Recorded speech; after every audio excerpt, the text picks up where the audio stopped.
The most expensive thing a woman ever hands you is not a ring, a child, or a divorce. It is a restaurant bill for $42. 16 when you are 22 years old and stupid enough to think being called sweet means you have been chosen.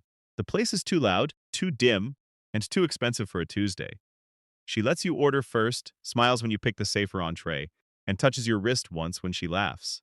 By dessert, you are already spending money you do not really have on the fantasy that this night is becoming a story you will someday tell with gratitude instead of embarrassment. Then the bill arrives. She glances at it, glances at you, and lets the silence do the work. You pay. She says, "You're so sweet," stands up, fixes her hair in the reflection of the front window, and posts a photo from the night before she even leaves the restaurant. The caption says, "Such a nice night." You are not in the picture. 20 minutes later, she is in the passenger seat of a man's car outside, laughing at something he says with the same mouth that called you sweet. You sit there staring at the receipt while the waitress clears two water glasses and one version of your self-respect. The amount is 42.16 cents. That number will follow you longer than her name does. Level 1 $0. At 0, women do not reject you. Rejection would require recognition first. At 0, you are logistics. You are a man who pays for a meal, waits for a text, and learns that kindness without leverage is often mistaken for background furniture. You live with two roommates, keep your dress shirts on wire hangers, and measure your checking account by how many days remain before Friday. On dating apps, women reply with one-word answers until they stop replying at all. In bars, they take your eye contact the way people take flyers on the street, briefly, politely, and with no intention of carrying it home. The lesson at 0 is not that women are cruel. It is that you exist below the line where sorting becomes effort. You are not a category worth arguing over. You are a soft maybe in a world built to reward harder signals. The bill from that restaurant stays folded in your wallet for 3 years, not because you are sentimental, but because some part of you knows it is the first invoice life ever sent for wanting to be seen. Level 2, $25,000. Your first full-time job comes with a name tag, sore feet, and the thrill of direct deposit that disappears 12 hours after rent clears. You work phone sales in a mall where every conversation begins with someone trying to get more for less. A woman comes in to return a phone her ex-boyfriend bought her, and when you explain that the refund goes back to the purchaser, she laughs in your face and says, "Of course it does," not angry, just disappointed that the transaction attached to a man did not turn fully into her property. Something about the tone stays with you. It is the same tone from the 4216 dinner, only wearing better shoes. You have a studio apartment now, a real bed frame, and enough money to invite women places without checking your balance in the bathroom first. Still, every date feels like an audition conducted by someone pretending it is casual. One woman suggests a nicer restaurant than the one you picked. Another calls you such a good guy after you cover drinks, and then introduces you at a party as my friend, while standing close enough to imply something warmer to everyone except you. You begin to notice the hidden arithmetic of this tier. What she calls you, how quickly she answers, whether she reaches for her purse or lets you reach for yours. At $25,000, women still do not treat you like a destination, but some of them begin treating you like a bridge. You are useful enough now to be considered, but not enough to be claimed. At 0, the bill bought you invisibility. At $25,000, it buys you a softer humiliation, being chosen for the evening, then renamed before morning so the cost stays yours and the meaning stays hers. Level 3, $100,000. The first thing money changes is not your face. It is the amount of patience women have for looking at it. You become a software engineer at a company whose name sounds more impressive on a date than it feels at 11. 40 on a Tuesday night, when a release breaks, and your manager goes quiet in the dangerous way. The salary does not make you rich, but it gives your life edges women can lean against without feeling them collapse. You notice the shift in tiny measurements first. A woman on a date asks what you do, and when you answer, her whole body moves forward 2 inches. 2 inches. Not enough for anyone else at the table to see. Enough for you. Men learn to read these things because our egos depend on pretending not to. An ex from the $25,000 era, the one who called you her friend while drinking what you paid for, messages 3 days after you post a photo with your first BMW. "Hey stranger, 3 days. Your last message to her, sent 8 months earlier, asked if she wanted to catch up. Unanswered, now she has timing. Now she has warmth. The money has not made you handsome. It has made your future legible. At $100,000, the bill changes shape. It is no longer just the dinner check. It is the cost of visible stability. Women stop treating you like a bridge and start treating you like a direction. Dates feel easier, but that ease carries its own invoice. A woman lets you pay without the little purse reach that used to serve as theater at lower levels. At first, you prefer that. It feels cleaner than the fake protest. Then you understand what changed. You are not paying for dinner. You are paying for the absence of her discomfort.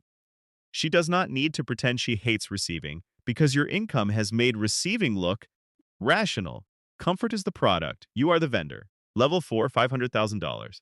The side project becomes a startup, and the startup becomes a thing people mention with that slight tone adjustment reserved for trajectories that might break orbit. Same haircut, same laugh, same face your mother still calls serious. You update your dating profile with a new title and watch your matches jump hard enough to feel insulting. Your bone structure did not improve 3 and 40%. Your perceived upside did. At a dinner party, the woman you are seeing introduces you to her friends by saying, "This is Marcus. He's the CTO at Venn." Not Marcus. Then title. Title before man. You have become a line item with shoulders. At this level, women no longer just ask whether they like you. They begin asking what kind of life follows you home. And the frightening part is that some of them do it without malice. A beautiful woman at a networking event gives you her number without being asked. This has never happened before in the history of your face. For 10 seconds, you feel attractive in a pure, stupid, adolescent way. Then you replay the conversation. She asked your company, your role, and whether your equity had vested before she asked your first name. The number on the napkin is not for you. It is for the forecast attached to you. You put the napkin in your pocket and never call. Not because you are above it, because those 10 seconds of feeling wanted were so good, and the moment you realize they belong to the title, instead of the man felt exactly like seeing that 4216 speeds receipt all over again, only printed on thicker paper. By now, you're tracking the bill in everything. In the way, an ex writes congratulations after a promotion. In the way a woman says we about plans that depend on your upside more than your intimacy. Way being desirable starts to feel less like being chosen and more like being audited by people with better skin and subtler spreadsheets. You are not angry yet. That comes later. Right now, you are specific. You know what 2 inches means. You know what 3 days means. You know what 340% means. And because you know, you can no longer pretend the receipt is imaginary. You keep count. Level 5, $1 million. The first thing $1 million buys you is not luxury. It is vocabulary. Women stop asking what you earn because salary is a lower tier language now. They ask about structure, equity, exit timing. Whether you are still majority or already diluted into a prettier version of employment. Your girlfriend at this level is not superficial in the lazy way men like to accuse women of being when they are hurt. She is sharper than that. She listens carefully, remembers details, and asks good questions right up until the company gets acquired. Then suddenly her friend from law school calls and wants to just walk through a few practical things. Practical is the adult word for the moment. Love realizes money is now in the room whether either of you invited it or not. You sit across from a woman whose head has spent months on your chest while she discusses future protections in a tone so measured it sounds borrowed from a conference room. Nothing about her is cartoonish. That is what makes it sting. She is not trying to rob you. She is trying to price risk. And for the first time, you understand that being loved at this level means being modeled. The world around you upgrades at the same speed. Women at parties no longer ask what you do. That question belongs to the 100,000 tier, when titles still feel like discoveries. Now they ask where you studied, who backed the round, which table you were at last week, who introduced you to whom. Same sorting mechanism, better tailoring. You go to a dinner with a menu that has no prices and realize the hostess is not seating you quickly because you are handsome or charming or memorable. She is seating you quickly because managers level are expected not to wait. A woman Sisichu speaks warmly, intelligently, almost intimately, and you notice halfway through the second course that all her curiosity is pointed 1 inch ahead of your current life. She is not listening to the man. She is listening for the next number. The bill evolves here too. At 0, it was a restaurant receipt. At 25,000, it was the monthly price of being called friend. At 100,000, it was comfort. At 500,000, it was title. At 1 million, the bill becomes terms. A hidden prenup without paper. Emotional due diligence. A woman saying we in reference to a company she did not build but has already pictured herself standing beside. The pronoun changes shape before the relationship does. You notice that. Men at this level notice everything and say almost none of it because naming the pattern makes you sound smaller than the pattern feels. Then Maria reappears. Not dramatically, not romantically, professionally, a direct message about a startup event, smiling emoji, light tone.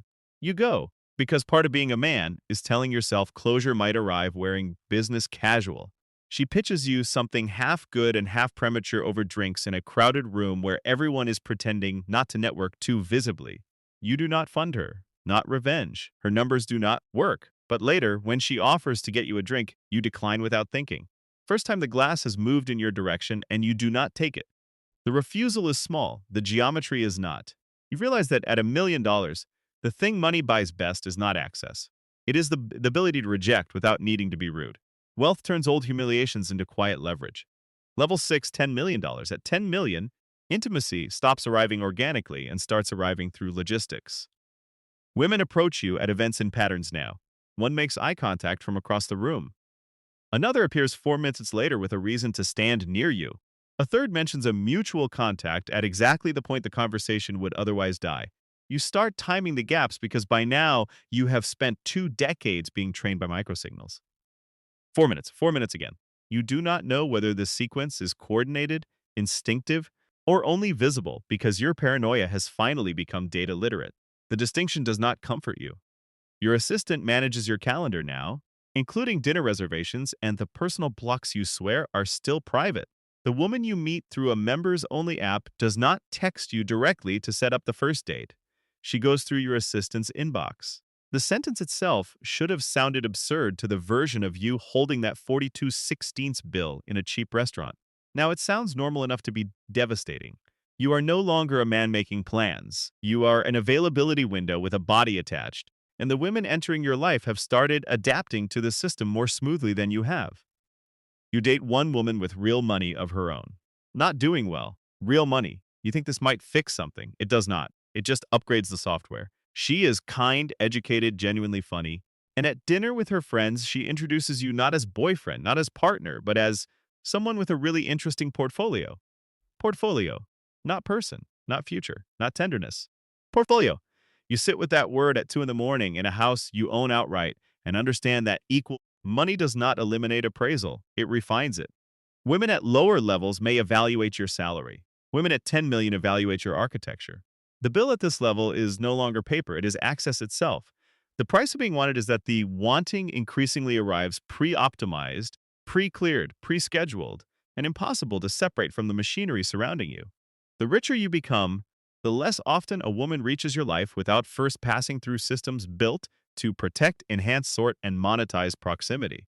That is when the loneliness changes flavor. At 0, you were invisible. At 10 million, you are overobserved, carefully approached, expertly translated into possibilities before anyone has decided whether they actually like the inconvenient details that make you a man instead of an asset. Level 7, $100 million. By 100 million, trust arrives notarized. The woman you start seeing after the IPO signs an NDA before the third dinner, and what unsettles you is not that your lawyers asked for it. It's how little surprise she shows. She reads the document, asks one intelligent question about scope, signs, and slides it back across the table, as if intimacy has always come with legal framing at this altitude. You tell yourself the document is practical, a firewall against tabloids, screenshots, strategic leaks. That explanation lasts until you lie awake beside her and realize there is a folder in the next room accounting for how your closeness might decay. At 0, a woman could disappear and leave you with a receipt. At 100 million, she can stay and still leave behind paperwork, proving nobody was ever meant to speak plainly about what happened. This is also the level where beauty itself starts feeling choreographed. At a charity gala, a woman approaches you with the kind of face algorithms would rank near perfection. She knows when to laugh, how long to hold eye contact, and exactly how much curiosity to show before letting mystery do the rest. 10 years earlier, you would have called it chemistry. Now you can hear calibration beneath it. You go along with the conversation anyway, because understanding the mechanisms does not stop the loneliness. It is designed to soothe. One of the cruelest discoveries in the entire climb is that seeing the pattern does not free you from wanting what the pattern imitates. Then the tabloid photo hits. A grainy shot of you at a museum fundraiser beside a woman the article calls your mystery companion. The mystery companion is your cousin. You laugh for 4 seconds, then check your phone. The woman you are dating texts 4 minutes after the piece goes live. 4 minutes! The number follows you up the mountain like a private superstition becoming data. She says she knows it is nonsense, then asks anyway who leaked the route, who the woman was. It's not jealousy in the romantic sense. It is risk entering the relationship dressed as concern. Level 8, $1 billion. At a billion, women do not simply meet you. They arrive pre-briefed. You sit at a private dinner, and the woman placed beside you already knows your foundation's focus, your last public breakup, the district where your mother still lives, and which board seats you turned down last quarter. She knows everything except your middle name and what your laugh sounds like when nothing strategic is happening. The information asymmetry is total. You become aware that the women entering your orbit are often responding to a dossier before they ever respond to a man. This is the level where memory itself starts coming back dressed as literature. A former girlfriend publishes a memoir. She never uses your name, but the chapter about you is obvious to anyone who has ever watched money distort a room. The chapter is titled The Weight of Proximity, and it is terrible in the precise way accurate writing is terrible when it is about you. She explains your relationships better than you understood them while living inside them. You read the chapter once, then again, and recognize the new shape of the bill.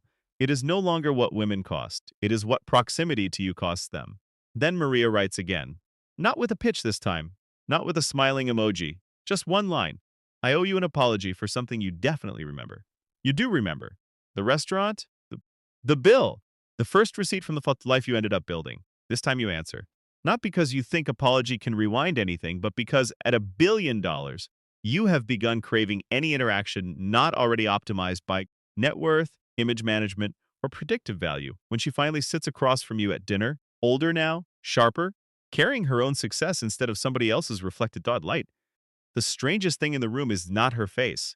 It is the possibility that memory, unlike attraction, may be the last thing money cannot pre-negotiate. Level 9, $100 billion. By now, women do not enter your life as individuals first. They enter as possibilities priced and placed. At state dinners and foundation galas, daughters of diplomats, heirs, surgeons, and founders sit beside you, better briefed than journalists. They know your positions, your last public relationship, and last month's exit city. At $100 billion, women do not discover you. They arrive prepared for your gravity. And that is the loneliest level of all.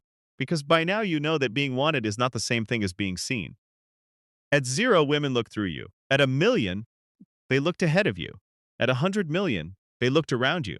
At 1 billion, they looked at the dossier first and the man second. Now they look at what standing near you does to their own lives. Alignment replaces attraction.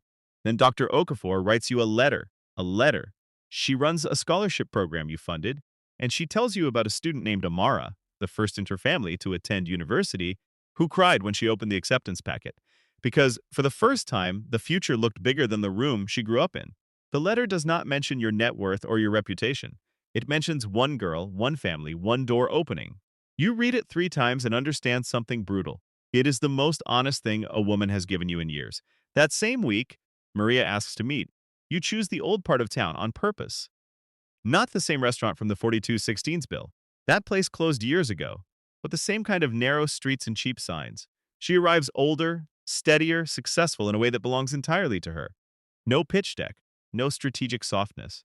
Just a woman sitting down across from the version of you that money kept enlarging without ever fully comforting. I was cruel, she says.